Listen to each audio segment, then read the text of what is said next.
Okay, so up next we have Mark Turner.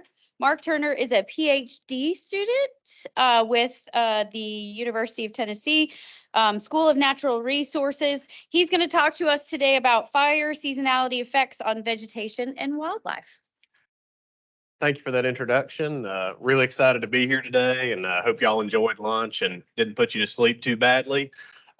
As you stated, I'm a PhD student working under Dr. Craig Harper at the University of Tennessee.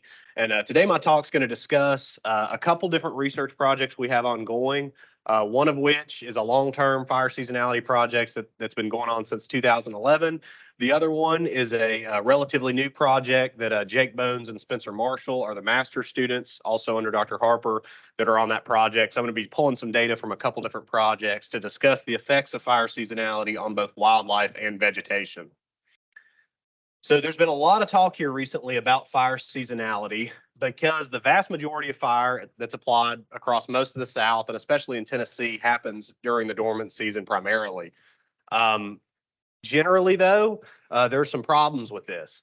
I'd like you to raise your hand if you have as many burn days in the year as you wish during the dormant season, and you really don't need any other times to burn. You get all your burning done every year.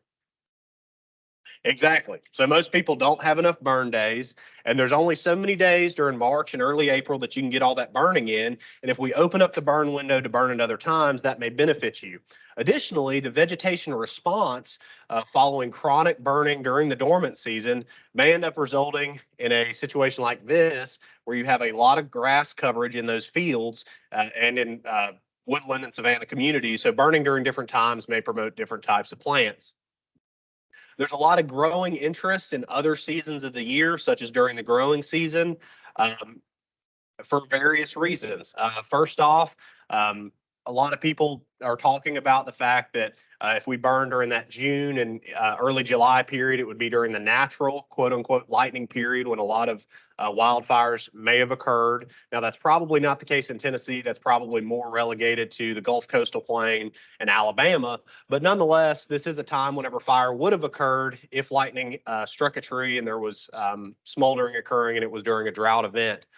Additionally, though, we may promote different species during burning during the growing season. And we also, again, open up that burn window, have more opportunities to burn throughout the year. So today with my talk, I want to discuss what effect does fire seasonality have on both the vegetation and the wildlife within these areas. So I first want to take a step back, though, and discuss the major factors that influence the effects that we may be observing with different times of fire, as well as with just fire in general. So the first overriding thing is frequency. How often you're returning to a site with fire is definitely going to have the strongest effect, both structurally as well as compositionally. So here's a picture from a oak woodland that's burned every 1 to 2 years. You can see herbaceous dominated, and in fact, this is a forb dominated community here, not a lot of woody species. On the other hand, if we step out into a field that is burned every, let's just say, 3 to 5 years, we see a major shift in the composition just based on the frequency of fire alone. Intensity also has a very strong effect on the fire effects and the vegetation and wildlife response that we're going to see. So if we burn with, relatively small, low intensity backing fires, that may or may not, in some cases, depending on the intensity we're having, top kill some of the stems if we have large woody stems. On the other hand, this was a fire I was on with Clint Borum, and he likes to do things big. And so this unit was burned relatively high intensity. And of course, we're going to see a different response because any stem within that unit is going to be top killed. We can also consider the seasonality. So again, going from most important to least important, we have seasonality, not to state that seasonality is not important at all, but just to state that, that this is on a continuum in terms of the response and how strong the effects are going to be. But we do see differential effects based on burning during the dormant compared to burning during the growing season. But it's important to also consider the interaction amongst these factors, which I think a lot of people overlook. For example, the seasonality very strongly influences the intensity of burn that you're going to be able to achieve with in general, growing season burns being less intense on average than dormant season burns. Of course, there's a lot of things that influence that, like firing techniques as well as conditions. But all things being equal, growing season burns are going to be less intense. Additionally, though, some things that you might not consider are how, for example, seasonality within early successional communities can also have an effect on frequency. For example, you can't burn a field every single year during the late growing season because the grass is your only fuel, and that's not going to be present the next year after you burn it once during the late growing season. So there's a lot of interactions between these that we have to consider and tease apart, because we can't just say that we see, X fire effect during the late growing season without considering differences in intensity. And so here's an example of what I'm talking about. This is a graph showing the intensity as well as the rate of spread amongst 9 burns during the late growing, dormant, and the early growing season. The gray bar represents the maximum temperature reached, and then that orange bar represents the average rate of spread within these burns. And you see that, first off, the thing that jumps out to me at least is that the late growing season, the temperature is about equal with the early growing season, but both of those are lower temperature on average than the dormant season. So we're having a lower intensity. And then with that orange bar representing rate of spread, we have a slower rate of spread with that late growing season, followed by the early, and then followed by the dormant. And so what that means is, not only on average does that probably mean that we're having lower intensity of those burns, we're holding fire against the base of young stems that we're trying to top kill and even potentially kill during that late growing season fire for longer than during the dormant and early growing season. So again, just because it's not moving as fast and we're not seeing the big flame lengths doesn't necessarily mean that we're not top killing those stems just as effectively. We just have to consider that what we expect to be a good burn day in the late growing season is not going to look the same as in the dormant season. So going into this, I want to just first take a step back again and define the various seasons. So the dormant season we would consider to be November through March. The early growing season would be April and May. The mid growing season would be June and July. And then the late growing season being August through November. Again, this may vary a little bit depending on the exact part of the state or even the region that you're in. But big picture wise, this is what we're kind of grouping these burns and what we're considering based on the vegetation response. So the 2 projects I'm going to discuss, the first one is the Bridgestone Firestone fire demonstration units. Y'all have probably heard about these in the past, but if you're not familiar, I'll go into some more detail here in a minute. But essentially, this is a long-term case study, essentially on one site with varying varying frequency as well as varying seasonality of fire. And then we also, like I mentioned before, Dr. Harper and several others are starting up a regional fire seasonality study that's occurring across 4 different states. And so I'll go into some more details here in a minute on these. But first, I'm going to cover the Bridgestone Firestone study and the effects we're seeing there. So this is a developing shortleaf in oak savanna. This has been ongoing since 2011 following a timber harvest to remove all the trees. And so these units have been burned at varying intervals. And we have a 1, 2, and 3 year fire return interval during both the early and the late growing season. So we have 6 total units that are burned at those different times and different frequencies. So I kind of want to just walk through the most recent year of data collection and what we're seeing here. So this is data from the early and the late growing season unit collected along transects during the summer of 2022. The first thing that jumps out to me is how great a forb coverage we have. We have about 80% forb coverage in both the early and the late growing season unit on that annual burn. We have relatively low coverage of shrubs and trees within both the early and the late growing season unit, but we're really not seeing a lot of difference between these 2 units. We start to see some more differences develop whenever we back off that frequency. But like I said, frequency is really overriding everything, and it's really pushing that woody component down. And at least in this case, on this site promoting forbs, which is a good thing for a lot of wildlife species. Whenever we, again, back off that fire return interval to a 2 year interval, here we have on top the early and then on the bottom the late growing season units, we start to see a little bit of a trend developing. We see more warm season grasses right here within that early growing season unit relative to the warm season grass coverage in the late growing season unit. We also conversely see lower coverage of cool season grasses in the early compared to the late units. And so basically we're seeing that the fire at different times is promoting a differential response, but we're not seeing differences, at least not major differences within the shrubs and the trees between the two seasonalities within this unit. And then finally, whenever we back off to a 3-year fire return interval, again, just hammering home the point that the fire return interval really matters. This is where we start to see shrubs and trees creep up in both the early and the late growing season units. But interestingly enough, we do see forbs drop off within both the early and the late unit relative to the 2 and the annual burn fire return interval. I want to also point out here that within that early, we see greater warm season grass coverage compared to the late growing season unit. So again, just looking at these graphs overall, we see relatively great forb coverage within that annual fire return interval. And then within the 2 and the 3 year, we start to see more warm season grasses within the early growing season unit compared to the late growing season unit. So we also wanted to evaluate things, not just looking at this most recent year of data, but just looking at trends over time. And so I first want to discuss 3 plant classes that we feel are driven mostly by the return interval and not necessarily by seasonality at this site. So this first one shows forb coverage during the 1, 2, and 3 year fire return interval. And we see that forb coverage, again, relatively high across all these units. This is, 60 to 80%. But we do see a slight decline within that 3 year fire return interval, whereas the 1 and the 2 year are maintaining relatively high forb coverage. So basically driving home the point that if we burn annually or every 2 years, we're maintaining forb coverage, whereas if we back off to 3 years, we start to lose that. Whenever we looked at the bramble components within these stands, this one's actually a little bit counterintuitive. So if you look, this red bar represents the annual burn. And so we actually see more bramble coverage within the annual compared to the 2 or 3 year.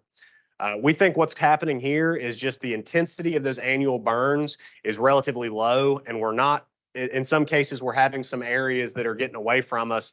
Not bad, but just such that the coverage of these brambles is slightly greater compared to within those 2 and 3 year, where you have more fuel and you're effectively top killing every single bramble within those. But again, bramble coverage is declining over time. Whenever we looked at the tree coverage within these units, this one was pretty interesting to us. So if you look at the 3 and then the 2 year fire return interval, tree coverage is increasing. So at least on this site, the only fire return interval that's actually maintaining tree coverage is a annual burn, which is, I would have expected it probably would be maintained within at least a 2 year. But interestingly enough, the 2 years less than the 3 year, of course, but we are seeing a trend with that 2 year creeping up too. So if we're trying to maintain tree coverage, burning at least every 2 years is probably necessary, if not slightly more often than that. Whenever we looked at the coverage of based on seasonality, we only saw 2 classes where seasonality was really driving that coverage.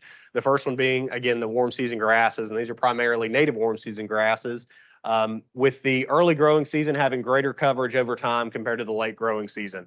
So if we're trying to promote warm season grasses, then perhaps burning during the early growing season is a good time. But on a lot of sites with chronic, especially dormant season burning or early growing season burning, we're seeing that grass coverage become a problem for many wildlife species such as bobwhite.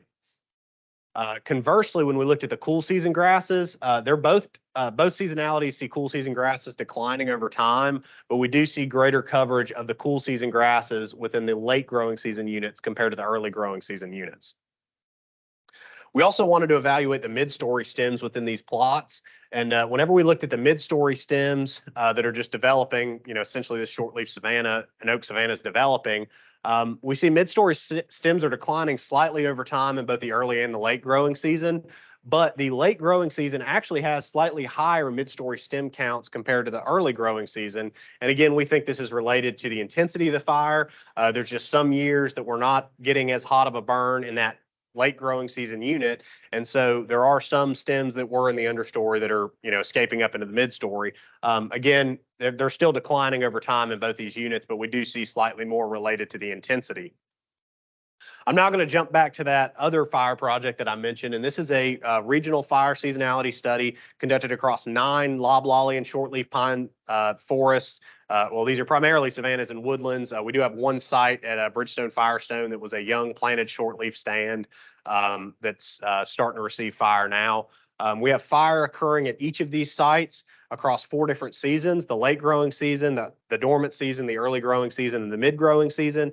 And then at each site, we also have an unburned control. So we can compare within a site the effects of those different seasons of fire. And these were first burned during the fall, and then the winter, and then the spring and summer of 2020 and 2021. So the first burn was the late growing season burn that occurred in 2020. And then, of course, followed by the dormant season in 21. And then we collected data after that during that next summer. And then we're right now in the process. We just burned, I guess, a couple days ago at Bridgestone, or maybe yesterday, to do these rounds of burns that are occurring in 22 and 23. I'm going to go through the understory plant coverage from pre-treatment to post-treatment, the first year post-treatment, and then 2 years post-treatment. So this graph just shows the plant coverage of forbs in yellow, grasses in green, semi-woody plants in red, and then woody plants in brown. And as you can see, there's no real differences amongst these because, of course, this is pre-treatment data. So we haven't burned these stands, but I just wanted to show this just so you have something to reference. And then we have the unburned stand, the dormant season burn, early growing season burn, mid growing season burn, and late growing season burn. Whenever we jump into the first year post-treatment, you'll see that the control remains relatively stable. The dormant season burn, plant coverage overall is decreased slightly because, again, we just burned it and then we're sampling it now. The early growing season, plant coverage overall is decreased, but the composition has really not shifted all that much. And then the late growing season, again, similar. We're not seeing changes in composition, but things are, plants are not as big because they were just recently burned. This mid-growing unit is still basically serving as a control at this point because it's not been burned. We collected these data just prior to that first burn occurring, but really after the first year of fire, we're seeing minimal differences between treatments. When we jump to year 2, though, and this is after we have implemented this mid-growing season fire, this would be the summer after that was implemented and the second growing season after fire for the rest of these, we do start to see a little bit of a trend with significantly more grass coverage in the dormant and the early growing season units compared to the mid and the late growing season units. So kind of similar to what we were seeing at Bridgestone, those early growing season and dormant season burns are really promoting grass coverage, whereas the others are not necessarily promoting grass coverage. And of course, within this control unit, you see that woody plants, again, are just creeping up in coverage because those woody plants are not being top killed by fire. So we also evaluated the mid-story within these plots because we wanted a little bit different way to evaluate than just looking at understory trees. And so during the year prior to fire at these sites, we just counted the total number of stems. We didn't categorize them into different age classes, but we did in the years following. But again, you can see that all these have relatively similar mid-stories, which we would expect because no treatments have occurred. Whenever we collected the second year of data, which would have been the first year after treatments were implemented, we see that the control just jumps up in mid-story stem density, which would be expected given the fact that we have stems escaping out of the mid-story, or excuse me, out of the understory into the mid-story. We see that the dormant season and the early growing and the late growing all have, relatively similar coverage of woody stems. And of course, the mid-growing has jumped up, but that's because we have not burned that one yet. So it is, again, serving just like a control, but we don't see major differences in the trees 1 year after treatment. 2 years after treatment, though, we start to see some differences developing with the the dormant and the early growing season having greater mid-story stem densities compared to the mid-growing and the late growing. And the other thing that jumps out is that, you see the dormant jumps way up the 1 year after fire, whereas the late growing really doesn't jump up as much. So what we're starting to see here is a trend with the mid and the late growing season burns having lower mid-story density relative to the early season and the dormant. And again, I want to relate this back to the intensity of the burns because in these sites, we have litter fall, of course, and we're not just relying on grasses to burn. So we're able to maintain density to top kill the stems in the mid to late growing season. Whereas, like I talked about previously at Bridgestone, sometimes the late growing season burns are not sufficient intensity across the stands. One other thing I wanted to mention, just kind of as a case study, is I think a lot of people are interested in using different seasons of fire to control non-native plants. And I wish it were were so easy that we could just burn and get rid of the sericea and the bittersweet and the tree of heaven. But unfortunately, that's just not the case. There may be some application with regards to controlling some annual species such as the Japan grass here. But unfortunately, if we're trying to control things like bittersweet, fire does a great job preparing it to be sprayed, but it's not going to control it. So I think, there is some use for fire seasonality with regards to non-native control, but it's not just a cure-all. Especially with perennial species, you're going to have to use herbicide. So just kind of to wrap up and summarize the vegetation effects before I move on to wildlife effects, the return interval is very, very important. And so the return interval kind of mitigates everything else. And you're not going to be able to use a growing season burn just because you want to back off your fire return interval, for example, and expect some great result from that. The early growing season and dormant season burns tend to increase grass coverage. We didn't see a difference in forb coverage, but again, these are ongoing projects, especially the fire seasonality project across that the regional study. That one we're still collecting. The second round of burns has been done, and Jake and Spencer are collecting data on that over the next few weeks. So we should start to see some differences develop, hopefully. The mid-story tree response did vary between the two studies that I talked about, but again, I think that's just being mitigated by intensity. If you're not getting a hot enough burn during the growing season, you're not going to necessarily kill those plants as well. But again, I want to point out that we did see a lower mid-story density within those late and mid-growing season burns compared to the early season and the dormant. Shifting now to seasonal effects on wildlife. Again, kind of similar to what I talked about before with vegetation, just having fire alone at some, at some intensity and frequency that's going to promote vegetation for various wildlife species is going to override the effects of seasonality. So if a species needs fire and relies on fire, getting fire on the ground for that animal, especially at a scale that makes sense, is going to be much more important than burning during different times of year. But there are some nuanced responses and things to consider. For example, there are some negative direct effects that we might observe for some species, such as direct mortality, especially during the early growing season, whenever species like this timber rattlesnake are just emerging and they're relatively slow moving. Especially if you're using firing techniques that are not, promoting low intensity fire, you can definitely, directly kill some animals. You can also see nest loss for species like wild turkey, as well as bobwhite and other ground nesting birds, as you shift using especially early growing season and even to some extent mid-growing season fires, especially for bobwhite.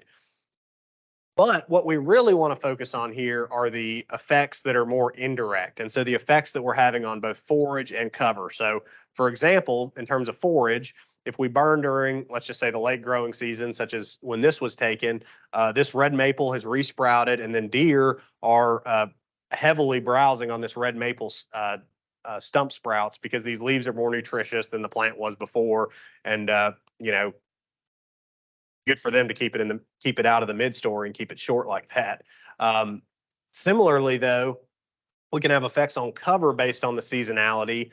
So if we burn, such as this burn was conducted during the dormant season, and it is pretty much prepared nearly ideal brooding cover for turkeys because of the timing that we applied it.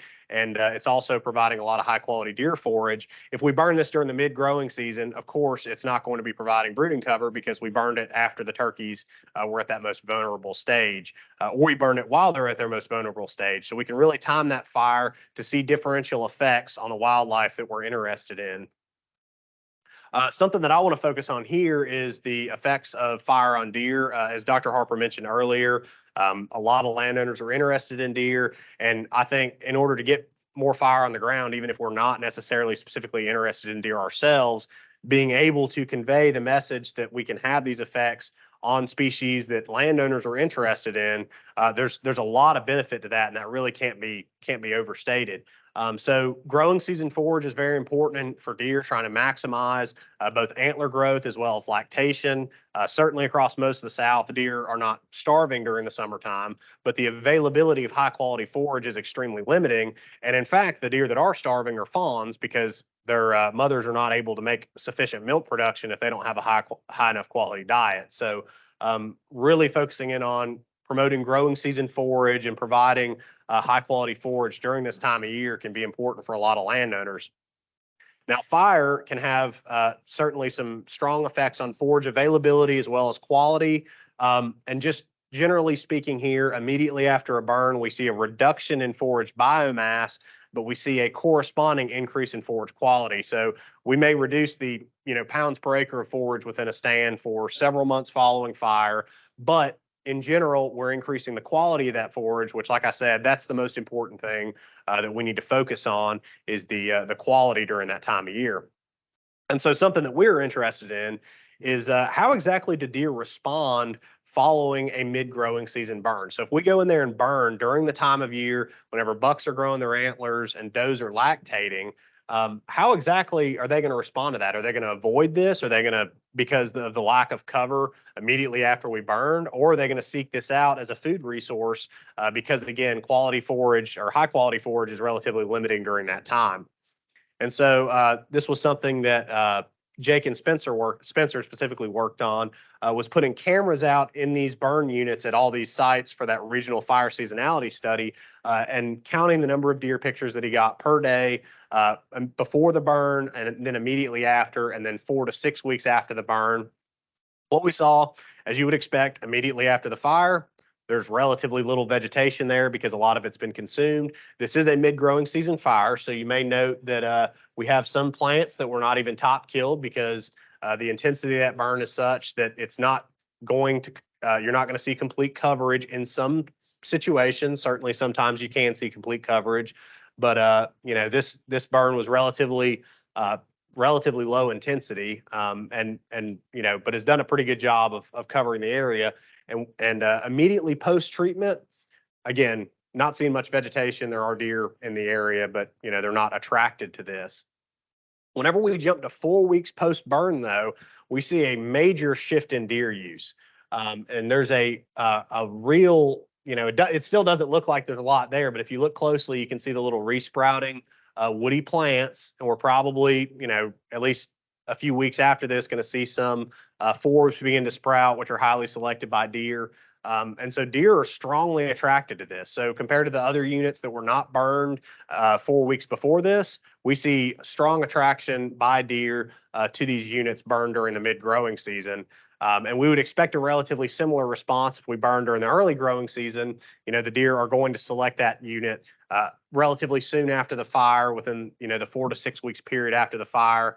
And then, then if you have another unit you burn during the mid-growing season, they might shift their use to that unit. And so he's been able to track some of that over time, and hopefully we'll have some more results following another round of fire treatments. But it's really interesting to see wildlife respond immediately after this fire has occurred. And of course, if many of y'all are turkey hunters, y'all know the attraction that turkeys have to recently burned areas. So just kind of taking some of these data points and just recognizing that, if we burn during different times of year, we're providing resources for those animals that they might not have in unburned areas. Even if the areas were burned during the dormant season, we're not going to have this highly nutritious forage immediately resprouting. And so providing some of this, variation in burn seasonality can provide benefits to a lot of wildlife species. So kind of just stepping back and summarizing, I think we should really shift our mindset into considering that any day is a potential burn day. Of course, there's plenty of days throughout the year that we can't burn in June and July, for example, but there's plenty of days in March that we also can't burn because either conditions are too volatile or, just as commonly, they're too wet. And so considering the areas that we're burning and using different seasonalities of fire is going to be a lot of benefit. And within the early growing season, I would strongly suggest you consider the scale that you're burning for a lot of wildlife species. Specifically, I'm talking about ground nesting birds, as well as for reptiles. You can ding them up pretty badly, especially if you're burning during a time like that when they're very vulnerable. Landscape level burns are something that I think we'll probably talk about later, and I know there's varying objectives for those, but it is important to note that you can have some negative effects there if it's done at a large enough scale. The other thing that I wanted to mention is that changes in the plant community take time. based on seasonality. So don't just expect, oh, I can burn it once during the growing season compared to a dormant season burn and see this major difference in the vegetation response. These fire treatments are a process. It takes time to shift things. And I think using a varied seasonality within a particular unit is really going to be your best bet to promote different types of plants and different types of animals. And just across a property, having varying seasonality, again, you can see those short little ephemeral effects that may benefit some species while also maintaining long-term heterogeneity in plant communities. And so, yeah, wildlife as well as plant communities really benefit from having varied fire seasonality. And I would encourage you to, if nothing else, consider opening your mind to burning during other times of the year than just the dormant and the early growing season, because there are a lot of good burn days that get missed just because we're not ready to burn in October when all of a sudden a drought hits. And with that, I'd like to thank the agencies that have helped support this, as well as University of Tennessee for giving me a place to do this research. And with that, I'll take any questions if I have time.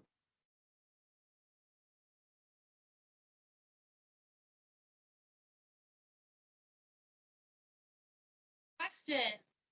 Anybody in the room have a question?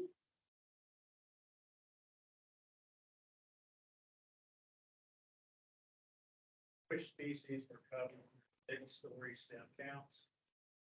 Yeah, so the mid-story stem counts included, it was only including trees that were species of trees that were at least 4.5 foot tall and at least 4.5 inches DBH. So shrubs wouldn't be included in that, just tree species. But any species of tree, it wasn't necessarily, just one species or another.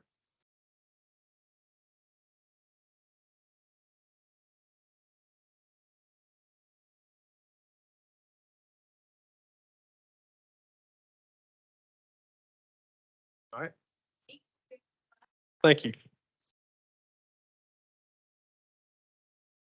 Okay, so John Helton, he is an environmental consultant for TDEC Division of Air Pollution Control, which I don't know if you all have realized this, but air pollution, smoke management, that's a big topic nationally for sure.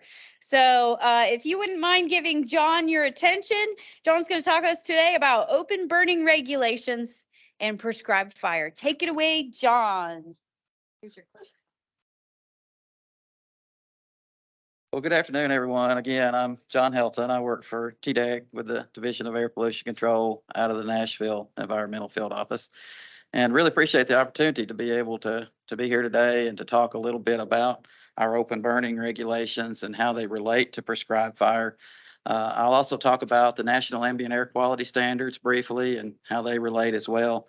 And then I'll talk about some recommendations that we have as a division for people utilizing prescribed fire. So, what exactly am I talking about when I say open burning? Our regulations define that as the burning of any matter under such conditions that the products of combustion are emitted directly into the open atmosphere without passing through a stack. So we're talking about fires outside, on the ground, in a pile, in a semi-enclosure, or something like that, where the smoke gets emitted directly into the open atmosphere. And so you may or may not be aware, but our regulations say that open burning is prohibited in the state of Tennessee unless that specific type of open burning shows up on our list of exceptions to prohibition. There's several of those. We won't go through all of them today in the interest of time, but we will look at a couple as they relate to prescribed fire. The rules also say they classify some materials as expressly prohibited materials, and these are the materials that give off the really harmful air contaminants. So these are tires, vinyl shingles, asphalt shingles, vinyl siding, plastics, things of that nature. The rules say that those types of materials can never be burned under any circumstances. So this is just a educational pamphlet that we have. It talks about all the different types of materials that should not be burned. I brought a stack of those. They're in the back there. Please feel free to take some of those and help us spread the word about our open burning regulations. So one of the questions that I get a lot of times, maybe we're out on a complaint or something, the complainants say, what's the big deal? Why can't I burn these materials here? Well, it's got the potential to emit harmful air contaminants. And that, of course, interferes with our our mission, which is to protect air quality and human health. Just a few examples of the pollutants that can be created from open burning: particulate matter, nitrogen oxides, carbon monoxides. When you start getting into those expressly prohibited materials, that's when you see the dioxins, hexachlorobenzene, even hydrogen cyanide in some cases. So definitely some pretty harmful air pollutants created there. So I'll touch briefly on the Clean Air Act and the National Ambient Air Quality Standards. Of course, the Clean Air Act, that's the federal law that allows us to regulate air emissions, and it authorizes EPA to establish standards for different air pollutants. There are 6 criteria air pollutants. Those are particulate matter, ground level ozone, sulfur dioxide, nitrogen dioxide, carbon monoxide, and lead. So if we have all these standards, then how do we know how the air in Tennessee compares? And so that's done through ambient air monitoring. We have an extensive network of ambient air monitors that sample for concentrations of criteria air pollutants. And then we use the data from these monitors to determine whether or not we're in compliance or non-compliance with the federal standards. And of course, that data is also used for determining the air quality index and for air quality forecasting. Now this slide, it's labeled Tennessee's ambient air monitors, but really you can see all the different air monitors across the southeastern United States, all of those measuring for some sort of criteria air pollutant. So a little closer look there at an air quality monitoring station. This one would be for gaseous pollutants like ozone and SO2. They have instrumental analyzers and calibrators that have to be operated in controlled conditions. So the people that are running these monitors, they love those because they have air conditioning in the summer and heat in the wintertime. Particulate monitors, not so much. We're outside 24/7 operating these monitors. On the left there, that's a particulate monitor. That's a BAM 1022. It uses beta attenuation, nuclear radiation, basically, to calculate a concentration of particulate matter in the air. And then on the right, those are some old high-vol lead monitors. So where does prescribed fire fall in all of this?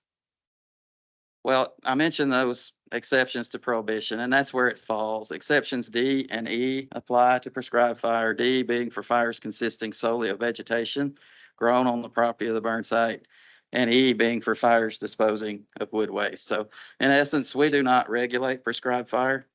But with that said, the smoke that it creates does have air contaminants, PM 2.5, NOx, and CO. And so there's been some concerns over NOx exceedances caused by prescribed fire in some other states, and it's led to those states implementing formal smoke management plans.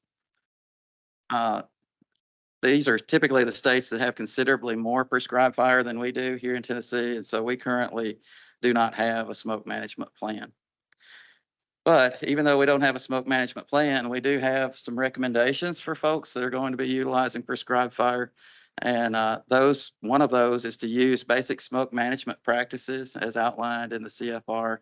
Now, I'm by no means an expert on these.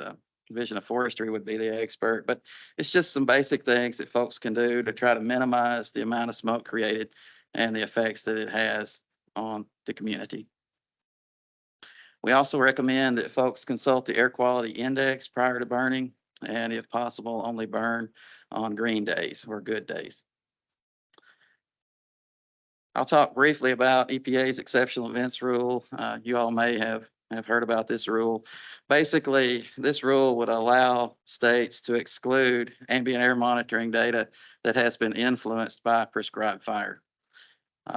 So we could take that data, move it to the side, and not use it for the data that we use in determining whether or not we're in compliance with the federal standards. It does have some criteria that we have to meet in order to be able to do that.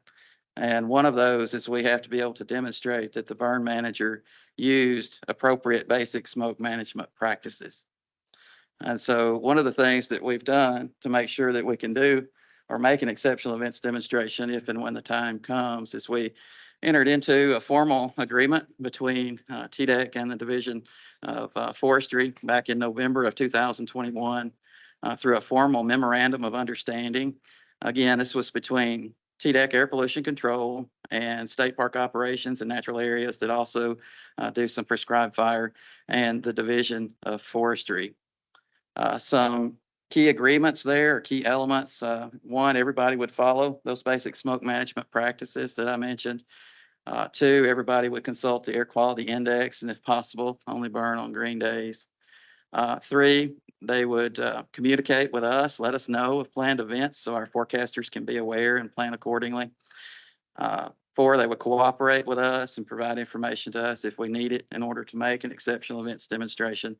And then lastly, education. So basically the promotion of basic smoke management practices through various opportunities like these here today, as well as the Burn Manager Certification Program and our newly created Prescribed Fire webpage. So to sum it all up, we do not regulate prescribed fire.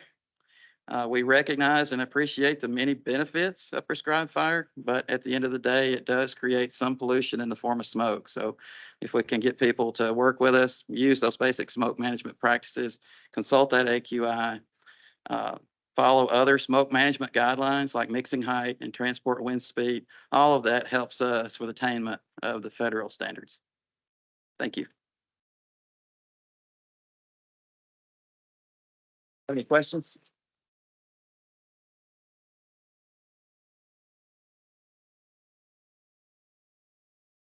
Questions for John?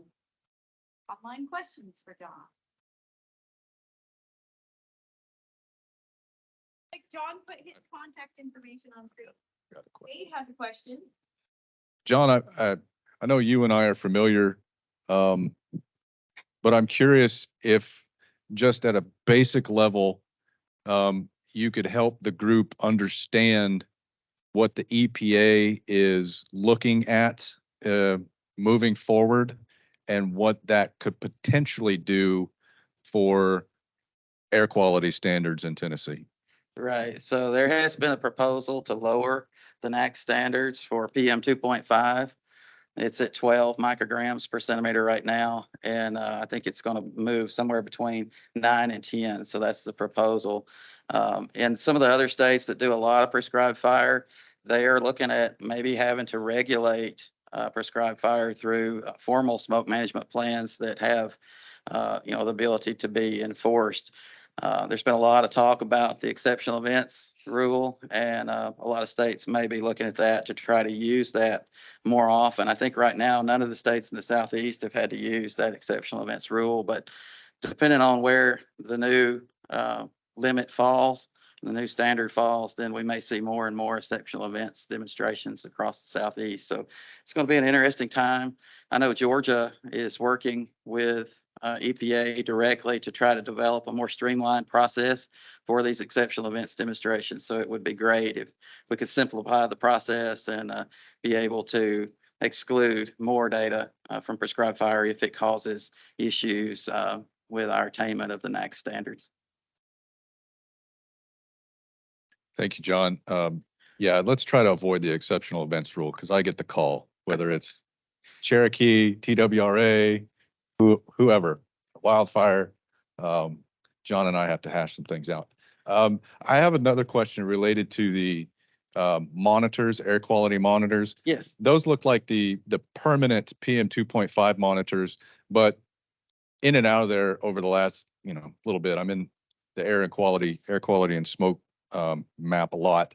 I've noticed some temporary sensors Right. that are purple or something. And I'm just curious what that's about. Right. Yeah, those are available for the public to use. We did do a study on those where we ran some of those purple air sensors right next to our CFR monitors that are approved by EPA, and they actually provide some pretty good numbers. And so I think what EPA has done is they have used some of those purple air monitors to provide more data on maps. So for wildfire events or whatever, we have more data about current air quality conditions.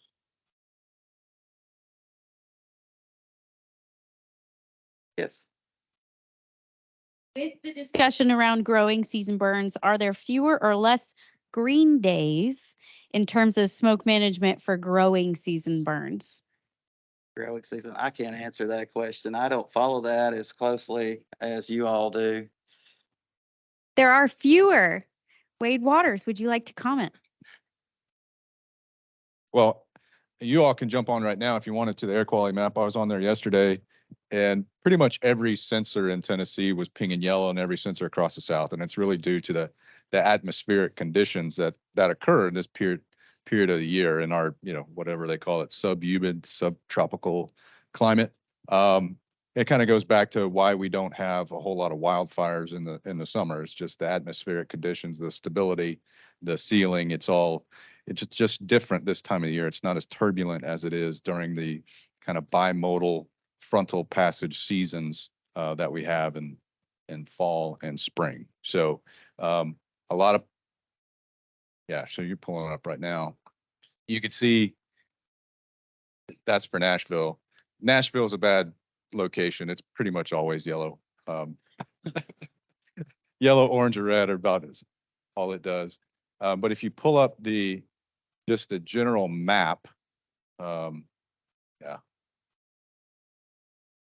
When I was on there yesterday, we're not having a whole lot of fires. It's just a whole lot of yellow. So there's ozone. We just have this kind of atmospheric system sitting over us, and you pick the PM 2.5. That's kind of what we're worried about. You can see it's yellow. And then if you wanted to, you can go in and you can look at individual sensors.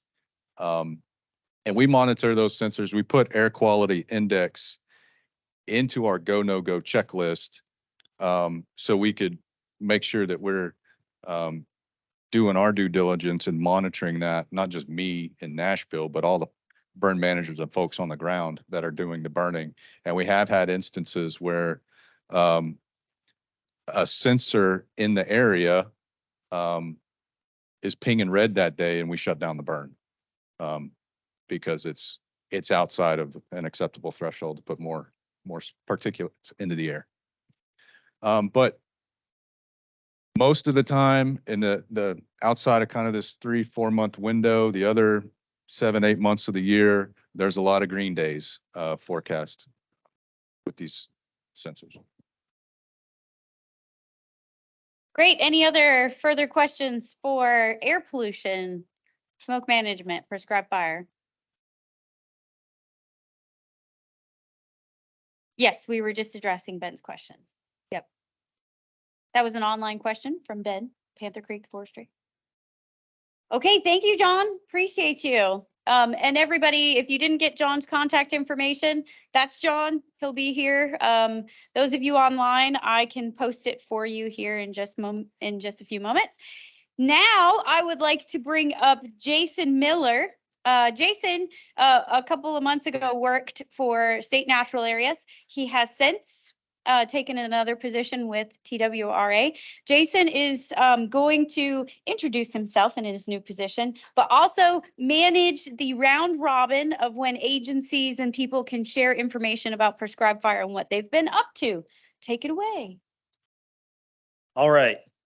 Yeah, like Jackie just mentioned, you may know me from such previous hits as Tennessee State Parks and TDEC Division of Natural Areas.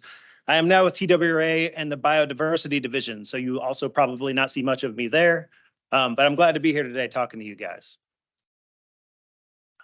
I had a teacher in high school named Mr. Horsley, and he taught economics. And one day we were talking about the United Nations. I don't remember the exact interface, but he mentioned that, and this has always stuck with me, the real value of the United Nations is not any thing that they might come up with in terms of international law or anything. It's the forum, the fact that all the countries on the planet have a place to come together and discuss issues. And I'm looking across the room today, and I see academics, I see state agencies, I see for-profit forestry companies, I see nonprofit NGOs, everybody here in the same room to talk about a subject we're all passionate about, for one reason or another. And I just think that's great. So the main thing is to keep the main thing, right? So I know we're getting towards the end of the day and everybody wants to hit the road, but let's not forget, once a year, we get all the practitioners in a room at once, and that is today. So I'm going to go around to some different agencies and partners that we have here. I'm going to ask you major projects that you've got going, maybe some big challenges or successes that you've had. And then a roundtable only works if people ask questions. It can't just be me, right? So if you hear something interesting that a partner has talked about,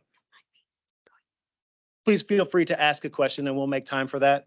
We're running ahead of schedule, so we'll get you on the road, but let's make sure we make our time here worthwhile. So first on the list, Murray already went today and gave his major presentation, but since I know Murray the best, I think. Murray, what's going on over at TDEC DNA this year? Oh yeah, somebody's gonna have to help me run the mic around.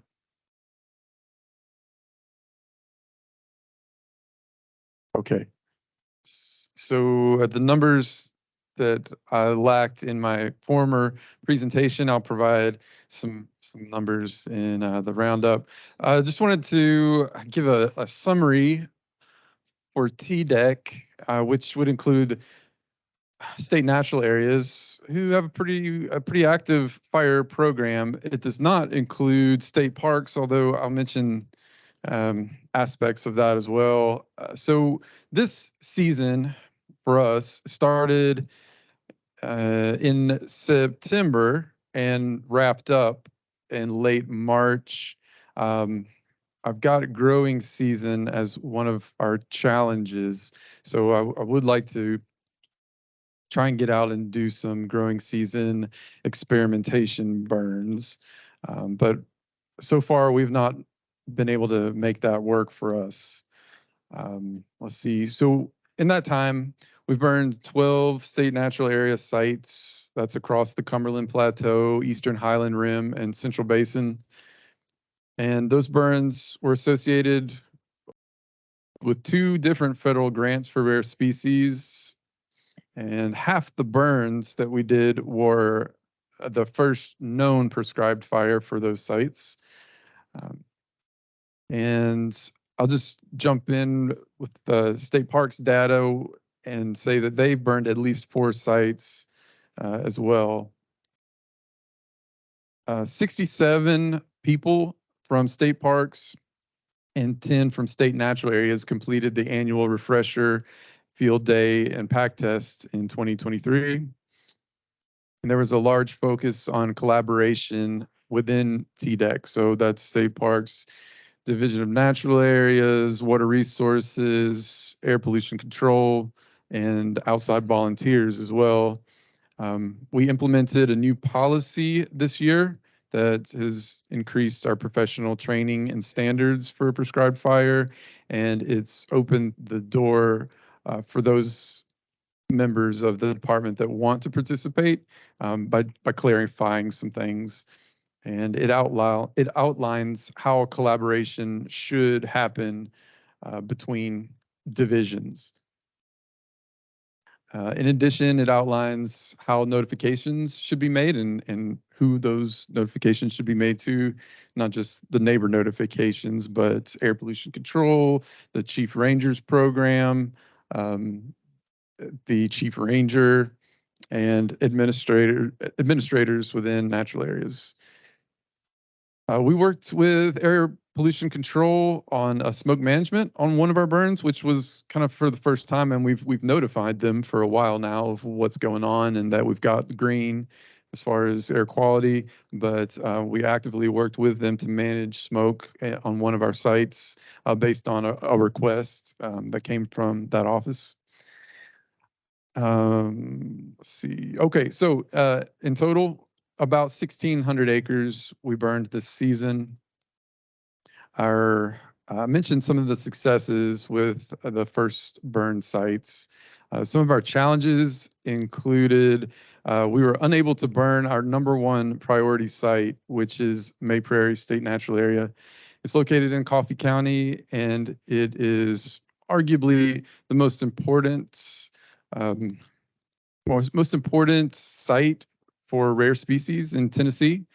It's a wetland prairie remnant.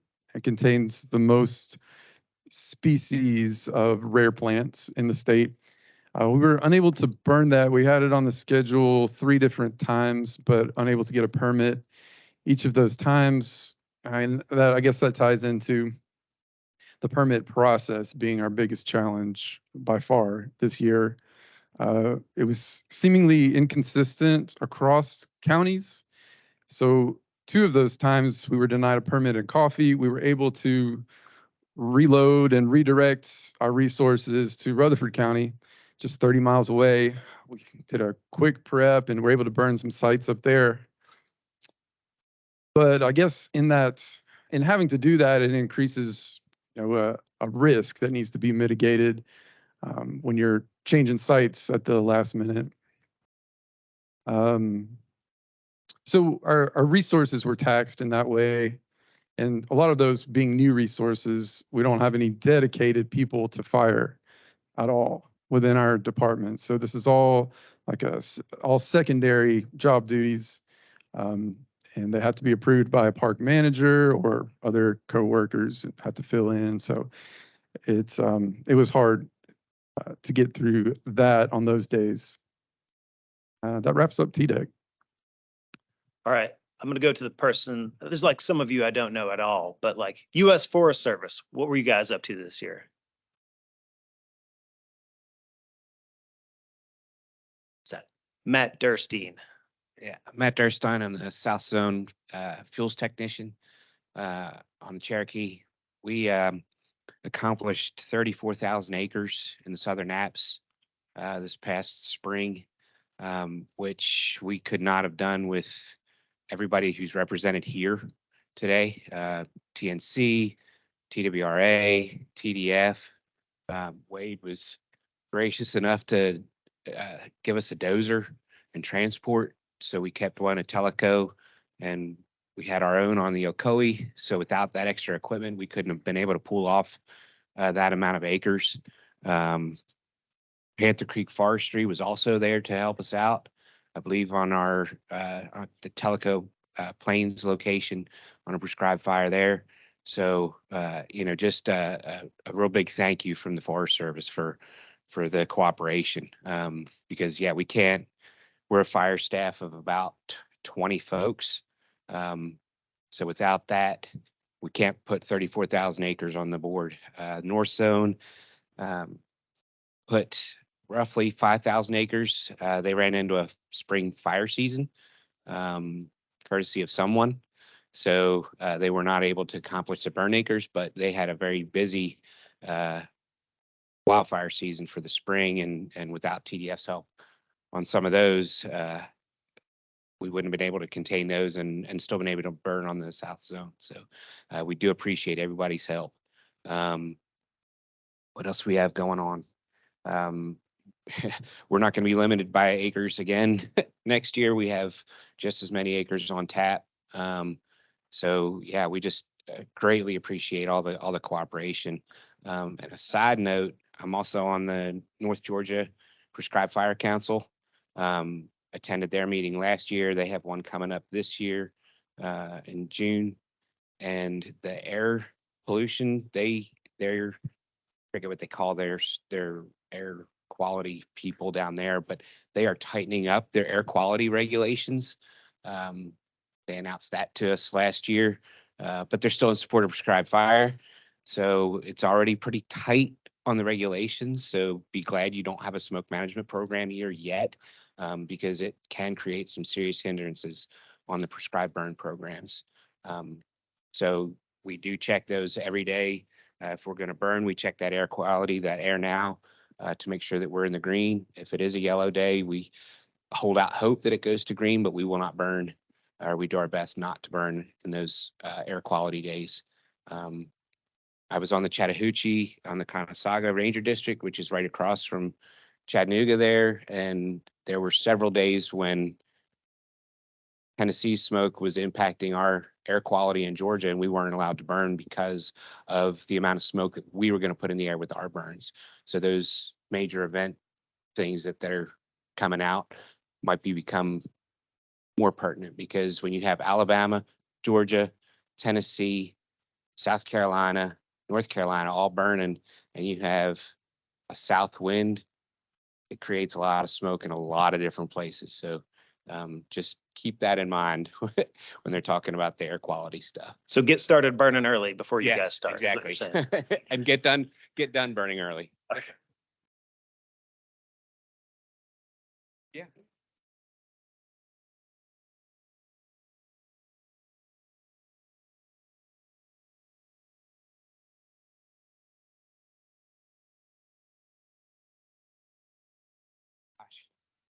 Yeah, our forest management plan, I forget if it's 40 or 60,000 acres, which that's split between our north zone and south zone. So that's basically eastern Tennessee.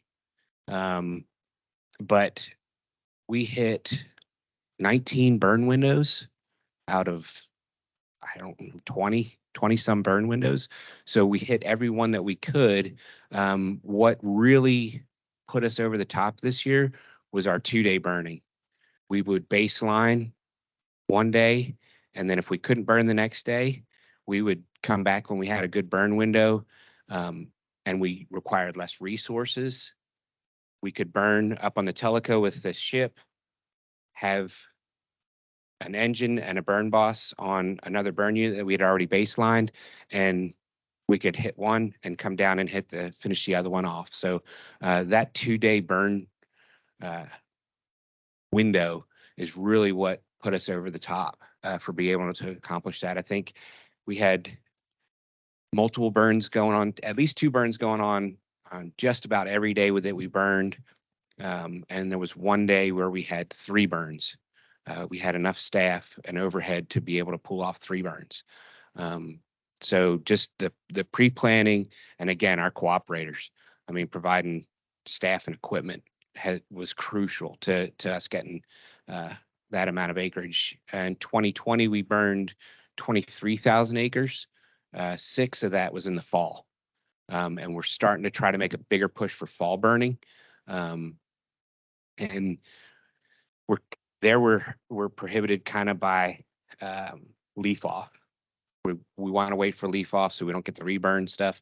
But we're finding that seasonality is hugely important, and trying to change up maybe even though we're in a 2 to 3 fire return interval, trying to steer some of those burns into the fall instead of burning them in the spring to try to get more of that top kill, because you're stressing them out as they're going into dormancy, going into winter. So you're not getting that growth back come springtime. So we're really hoping that, we can make use of every burn window. This past fall, we had a lot of acres planned, but we ran into a fall fire season with the drought.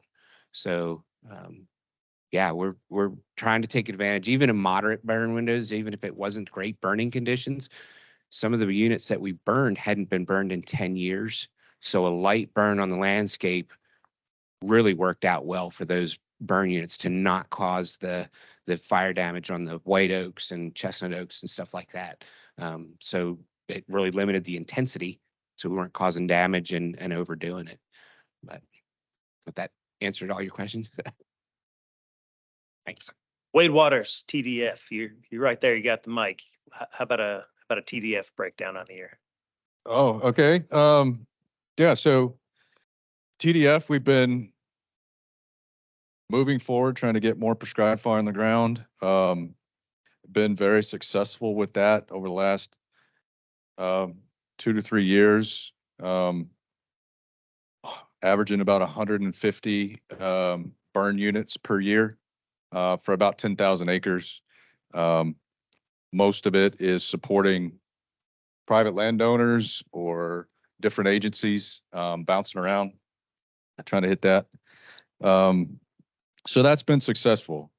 I think it does get difficult for us specifically on a year-to-year basis to understand exactly what our capacity is going to be, because we have our, suppression responsibility mandate, any and all action necessary on or over wildfire, right? Prevent, suppress. So we've got to balance that. So I really like some of the discussion today about, and the graphs showing that there are more than, November and March to get your burns done. There are windows throughout the year, But with that, there are different challenges and different complexities that come with burning, whether it's atmospheric conditions, smoke management issues, different aspects, fuel types, firing tactics. It's all part of the puzzle, and that can vary from season to season on how you attack a particular unit. I think looking forward, some future challenges are going to be whatever potentially the EPA decides and how that impacts us all, as well as just the collective capacity to keep putting more fire on the ground in Tennessee. So I think we're all going to have to be pretty creative on how to get that done. Probably some collective planning, some collective prioritization. You know, there's discussions around the region and nationally about the appropriateness of some of the plans putting prescribed fire within a particular land management plan. One example that comes to mind recently is, and I won't give the state or the agency or anything, this didn't happen in Tennessee, but just an example, a prescription plan for a 1 acre block in the middle of interstates all around it. Like what are we doing there? So, you know, pulling those out of the queue, putting more appropriate areas in queue. I think that's going to be part of the process, at least for TDF. Like I said, right now we're to the point of averaging about 150 units per year of various sizes, from 2 acres to 1,000 acres, depending on where we're at and who we're doing it for. But they all take people, they all take time, and they all take planning, and the list goes on and on, right? And our agency is not getting any bigger, at least not now, not on the immediate horizon. So how do we work together? Like donating dozers to the Cherokee to make sure that they can get their work done. And that happened because we couldn't supply. We had no available resources to provide to the Cherokee as far as personnel goes, but we could supply some equipment. So just thinking of those types of things and figuring out how to make it work. As well as it can be a challenge from year to year for, operating within the permit law. That applies to us too. We have to navigate that just like everybody else. We shut down permits, we shut them down on ourselves. So it's challenging. And we're working through with National Weather Service on some things I won't reveal now, but we've got some things in play to help with some of their products, some of our products, and that should be good in the coming years. And we do have another success that I think will help us moving forward. We're working through the process right now of I don't know if I should say it, but I will, elevating Miss Jackie Broker within our organization to a prescribed fire specialist alongside Robin, fire management specialist. He covers prevention and mitigation. Then we got another guy, Dave Fiorella's not here. He's operations and training. And then we have our logistics person. So I think that'll be a good stroke and a good opportunity to bring Jackie to a position where she could be more strategic in lifting up all of prescribed fire in Tennessee for all of us and helping all of us out. So I think that'll be good as well. And that should be in the not too distant future. So That is great news. I can't think of anybody who has impacted our prescribed fire, just totals we've been able to do back at TDEC more than Jackie. So that's great news. I'm glad to hear that.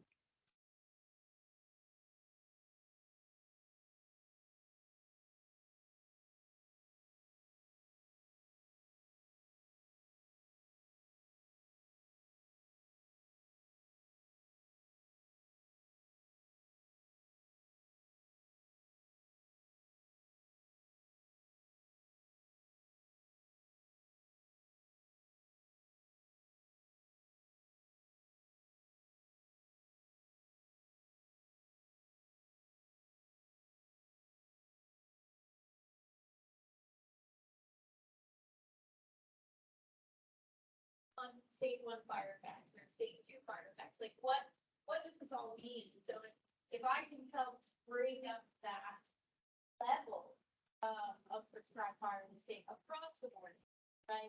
And also, you know, our discussions that we're having with urban to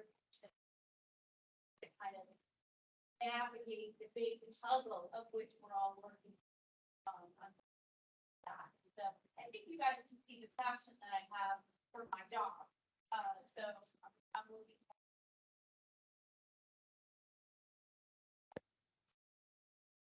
All right, TWRA, Michael McCord, you called on me during the Quail Summit. I'm going to return the favor now. So I'm going to go ahead and apologize that I do not have an estimate of how many acres we burned, but I do know that we burned, well, I was on at least close to 2,000 acres just on Catoosa this year. A big focus of what we've been doing lately, and I know Dr. Harper and Jason touched on this as well, is, you know, we are making a big push for small game quail specifically. So on a lot of our areas where we've got open acres, a big part of what we've been doing is we've been trying to maybe not shrink our burning, but distribute that burning better across the landscape. So instead of burning out all the open acres that are in a contiguous block, split that up.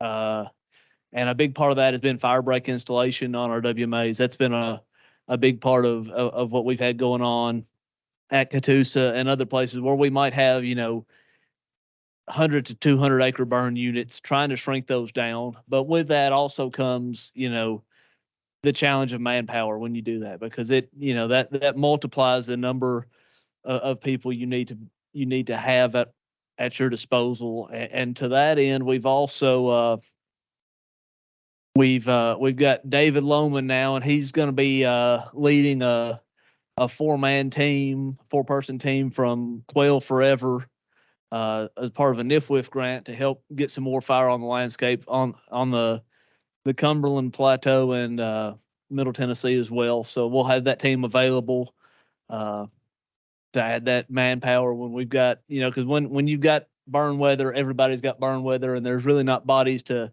beg and borrow from anywhere. And he's getting his crew assembled, he's getting his equipment in. And one thing that, you know, we've talked about a little bit, and I won't necessarily say this is necessarily just a TWRA success. This is a success. It's a partnership from a lot of people in this room, is the burn manager training. We just recently completed another cycle of that. And I know we've got many different agencies that are represented today are also represented as in the instructor cadre for that course.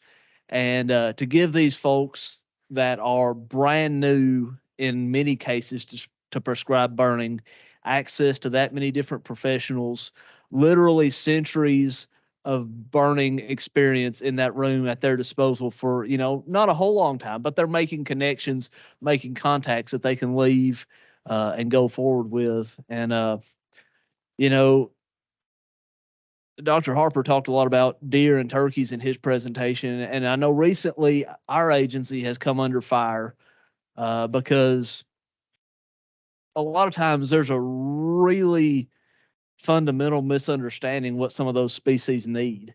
And, you know, I worked a long time in private lands before I became the statewide small game coordinator. And there was rarely a property that I set foot on that didn't need more early successional cover, that couldn't use more fire, that couldn't use more disturbance. And I think that, you know, if there's a challenge for us, it's, you know, educating the public at large, because, you know, it seems like a lot of times all somebody has to do is buy a hunting and fishing license, and suddenly not only do they have a voice, but they are a self-proclaimed expert. And you know, kudos to natural areas for being able to sneak that thing in on the backside of Savage Gulf. And I've told Jason in conversations before, I don't know how the heck y'all pulled that off, and, you know, cutting down that many trees in one lick. But you slipped it in, and Good job on that. But I know we've hit some snags with that. And I think, we've just got to be, as fire practitioners, we've just got to be cognizant of when somebody asks us that question, number one, really quickly judge if they really want an answer or not. And if they want an answer, then we can, take the time to give them that answer.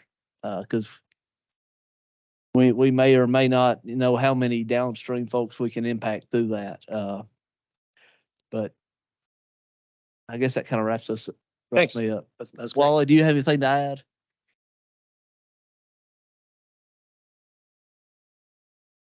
Not really, Michael. I think you covered a lot of the things fairly well. And I think we're holding par, burning around 10,000 acres a year statewide, both in forested and open land situations.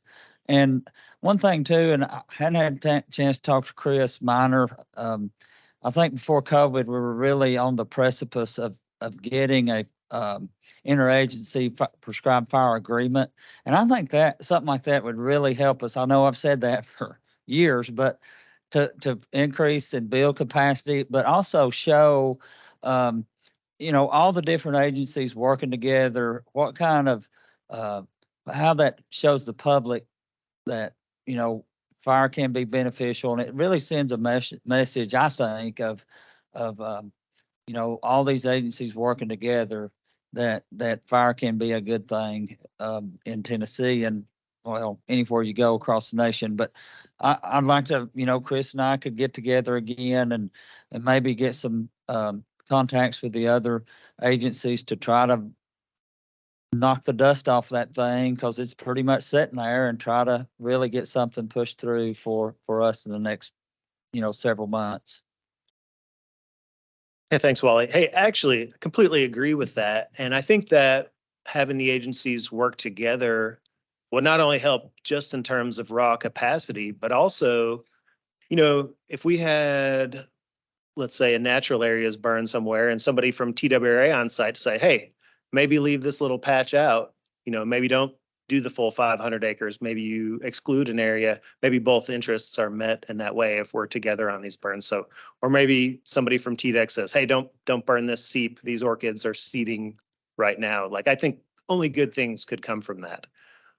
Speaking of Chris Minor at TNC, who I just met today, let's leave the bureaucracy and go into the NGO world for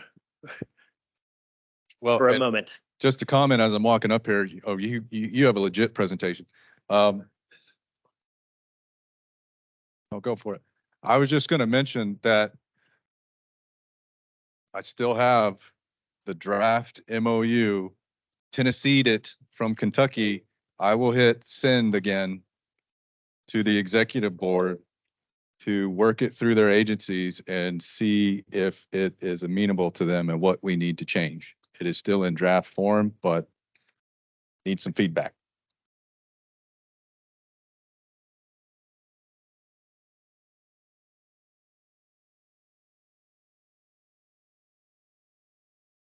Nature Conservancy is always so prepared. Did it work? Yeah. Okay. Good, yeah. Microphone. Yep. How are you? I didn't develop this slide for this meeting. It's just part of my postseason kind of closeout. I record our accomplishments and wrap it up in a slide with some nice photos to send out to our partners and, to help with the funding side. So I'm Chris Minor. I'm the fire manager for the Nature Conservancy. Actually cover Kentucky and Tennessee. So this slide covers Kentucky and Tennessee. The beauty of having the slide here is it delineates the difference between the two states and the accomplishments there, which I'll kind of fumble through if I try to do that without the slide. So all in all, we hosted 4 prescribed fire modules this spring. One of those was in Kentucky. One of those was on the Cherokee National Forest, South Zone, working with them. We had a fire module on Chestnut Mountain, so Bridgestone Nature Reserve at Chestnut Mountain. One fire module there for 3 weeks, and those 3 modules I just mentioned are TNC seasonal employees that I bring on during the fire season. And then we also worked with Sewanee University and hosted 7 of their students that were fire qualified at Chestnut Mountain this spring for 1 week during their spring break. So that was a really neat opportunity to get kind of that workforce multiplier there. We had a whole lot of hand line we needed prepped, about 8 miles of hand line to prep on that preserve to set us up for future burns. And they were a huge help in getting those folks out there. And unfortunately, they didn't get a help out with the burning. We tried, had them all lined up on the fire line that day, but the humidity fell out, bottom fell out of the humidity, and we had to say no. But that's the way it goes. So all in all, we helped out with about 25 miles of fire break preparation. That's between the two states. And that's mostly hand line or prep around snags, you name it. Burned on 4 TNC preserves, 3 of those in Kentucky, only 1 in Tennessee. We have 2 preserves in Tennessee that have a fire management program on them. That's again, Bridgestone Nature Reserve at Chestnut Mountain in White County, and then Shady Valley Preserve up in far northeast Tennessee. And we didn't do any burning at Shady Valley this spring, but we're looking at doing some this fall and next spring and really getting into burning there. So all in all, we assisted with 32,637 acres of prescribed burning. The majority of that, 24,000 acres of that was on Cherokee South Zone. And hats off to those folks for really thinking big picture, pulling off those multi-day operations. Everything went very, very smoothly from my perspective. I'm really impressed with the amount of planning and organization that went into that, and really glad to be a part of it. So I had a 3-person module there that has a UTV. So it's a firefighter type 1 with 2 other people tied with them. And then I'll come in occasionally and kind of help out on the overhead side, being firing boss or task force or whatever the need may be. So really excited to have been a part of that program again this season, and hope to grow that in the near future. So yeah, by far not even quite the acreage on the Daniel Boone National Forest. Had some other complications there, but that's in Kentucky. I won't cover that. All in all, going back to kind of that first bullet, this was kind of a big accomplishment from my perspective, but we rotated 21 employees through our program this past spring to help out with burns on Chestnut Mountain and on the Cherokee. So lots and lots of moving parts. And I should say on the Daniel Boone National Forest. So lots of moving parts. It was really neat to have the windows of opportunity that we were presented with this spring in terms of the weather and the great preparation that had been going on for years to build up to this. And then also, again, the cooperation. Partners involved this season, listed up there: National Park Service, U.S. Fish and Wildlife, or U.S. Forest Service, Kentucky Division of Forestry, the wildlife agencies in Kentucky, and Swanee University. And then we implemented a new model working with our TNC North America Fire Program, which was really the enabling condition to allow us to get that amount of resources out here in Tennessee this spring. So that model's improving. So I hope that we can put more boots on the ground in the coming years working with you guys. So kind of moving forward, trying to picture what that looks like for the fire program in Tennessee. Keeping up what we've got going here. Thinking about the ability to provide more fire modules elsewhere on the forest, and then potentially on the plateau as well. I have a pretty deep interest, and the organization does as well, in growing capacity in terms of implementation and planning and prioritization on the Cumberland Plateau. I think you all will all agree, there's a huge amount of potential there. You all are all doing some really, really good work on the plateau. And I'm interested in trying to work with you guys and figure out how we can increase that cooperation on the plateau to grow our fire programs. So yeah, I guess kind of one of the challenges I'll mention, there's been several, but one that's tough is, so I'm the fire manager for the 2 states. I'm also the only burn boss for TNC. So when it comes to implementing fire on our preserves, really important to have MOU so that we can hopefully have you guys in and help us out on some of those fronts. And also have been trying to, I'll say this now, so I've been trying to hire a fire management specialist for our organization. I've had the position posted twice. Haven't had any luck with getting a successful candidate on board. So I may fly that position again. So if any of you all know anybody that might be interested in that, that'd be super.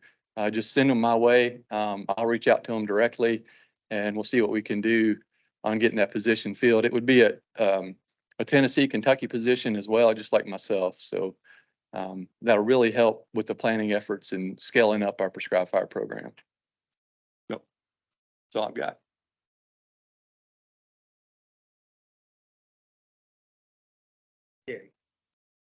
I'll go ahead and read this. I got a note from Ben Myers in the chat here. We've been talking about capacity quite a bit today.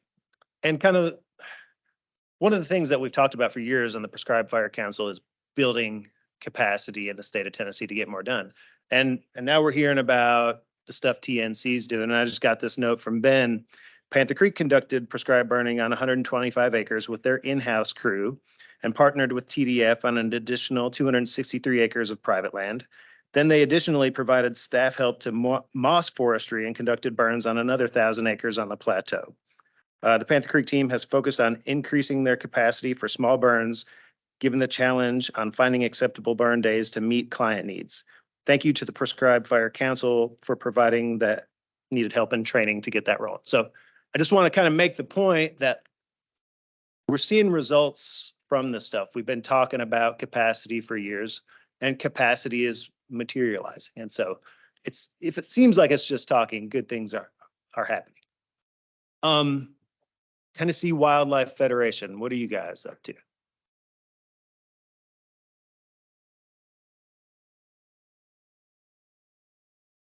I got hired as the conservation coordinator. In the last year, we received a grant from the NRCS to kind of ramp up things on the forestry side of things.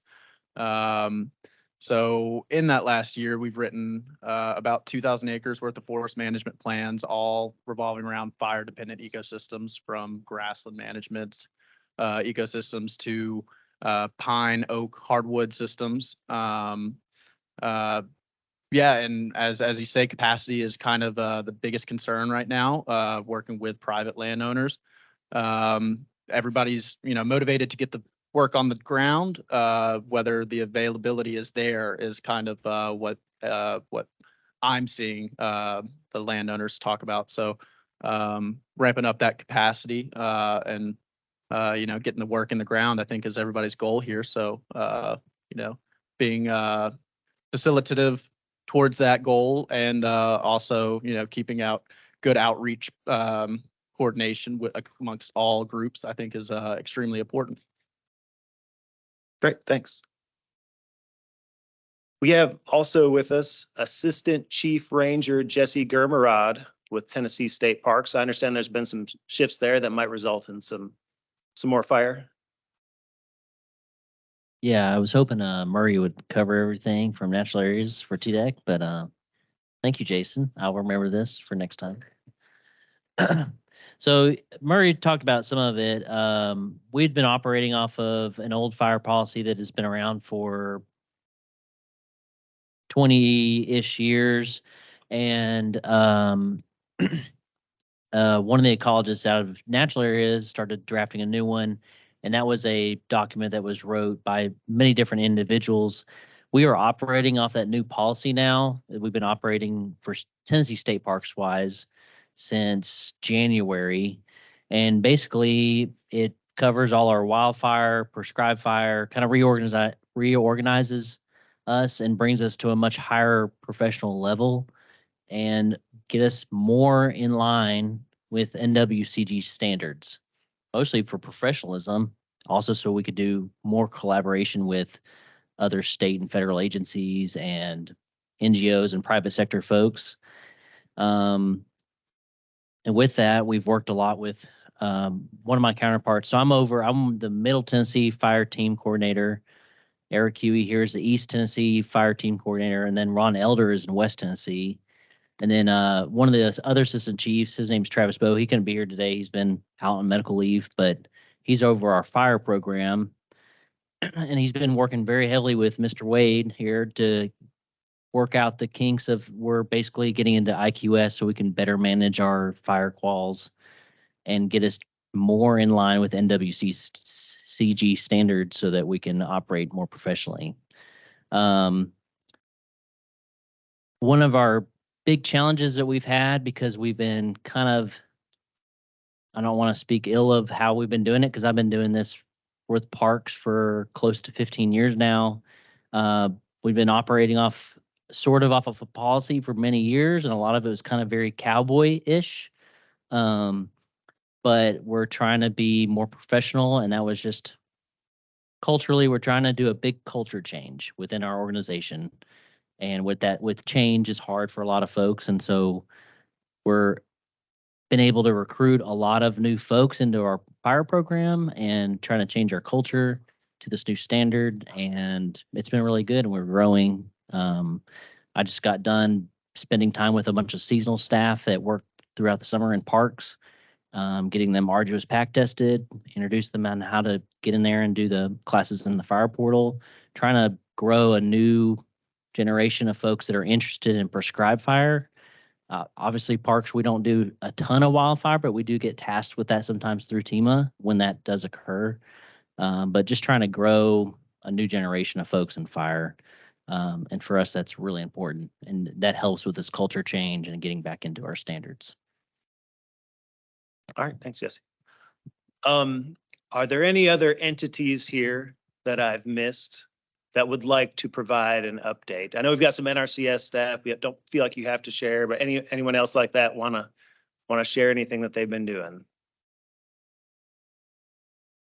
No takers. Remember, this is the forum. This is the United Nations of Fire. Yeah. Yeah. I was just gonna say, I wasn't gonna bring up the TDEC relationship that we've had going on now for a little bit, but that has been a really neat experience and a little tricky trying to figure out how to get TDEC into IQS to manage their own people. Traditionally, if you guys don't know, within our qualification system, we've got a whole lot of TWRA. We've got a little window or profile for TWRA. We've got profile for TDEC, state parks and natural areas. And I'm thinking there were a couple other state entities that were in there, and it was like, here, TDF, you manage this stuff. And really, we're just managing people's records to the best we could. If an employee took a training, or, had a refresher, what have you, we would just log it in there. Well, you can understand that over decades of doing that for an organization that you know nothing about the comings and goings of the people or anything like that, we ended up with hundreds of TDEC people that no longer worked for the agency. And so it's like, hey, totally support you guys doing this, but you guys are going to have to manage those folks yourself. And so that's what we've got going. It's been really, really cool, really cool. Educational for me too, trying to learn a different side of the system, reaching out to Colorado and some other places to figure that stuff out. So. Great, thank you. All right. You're supposed to like wrap up a routine with the same thing that you started with. So does anybody know who Cordell Hull was? He was Secretary of State under FDR during World War II. He's also from Pickett County, Tennessee, and the founder, the chief architect of the United Nations. So boom, mic drop. All right, also last thing, if she's going to give the closing remarks, everybody go ahead and give Jackie a big round of applause for her work today, coordinating all this. Thank you so much. So closing remarks for today. Wade, you might want to say a couple things, but I just wanted to thank everybody who came today, both virtually and in-house.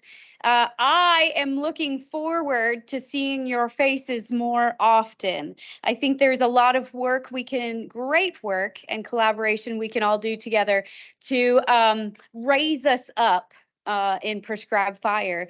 And like I said, trying to work around the maze that it is to get all of our projects done, whether that's because of personnel capacity, qualifications, agency problems, red tape, and or permitting.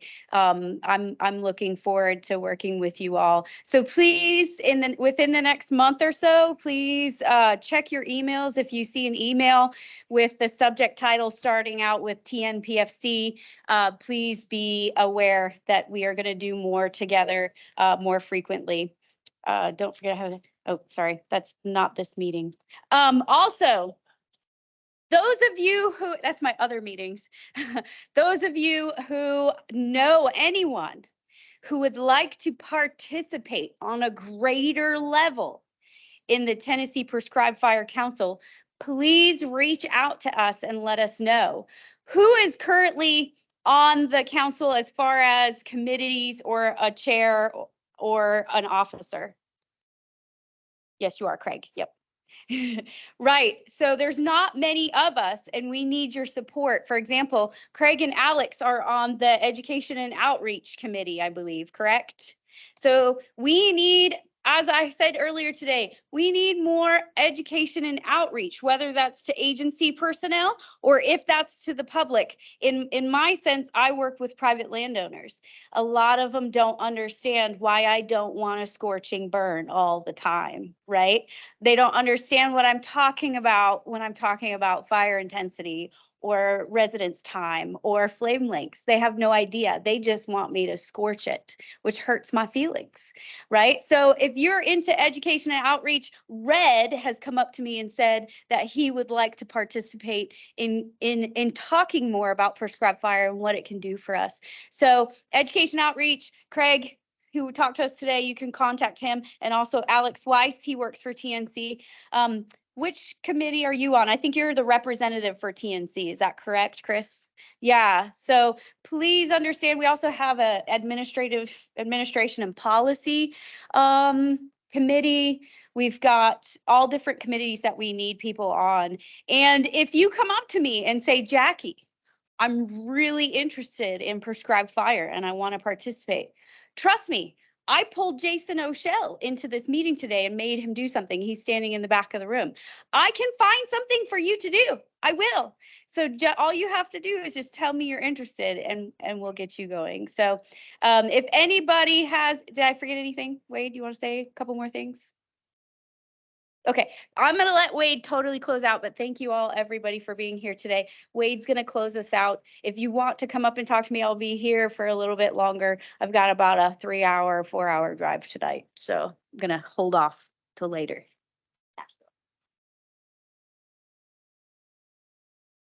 Thank you all for a really nice day. You know, we did things a little bit different this year, partially by accident, partially based on a kind of a United Nations model where we all just come together and let's focus on networking, education, just communicating with one another.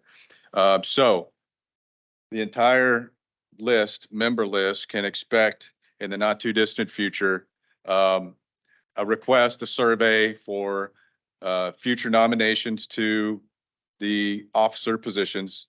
And please provide any opportunities for you or your staff that want to participate in some of the committees that we have. That's greatly needed. And then we'll bring the executive board back together at a later date this summer and try to get back to being more purposeful. And I'll get the draft agreement that we have, which, just for a little background, Chris Miner brought it down from Kentucky. Kentucky's been doing some great things with their Tennessee Prescribed Fire Council.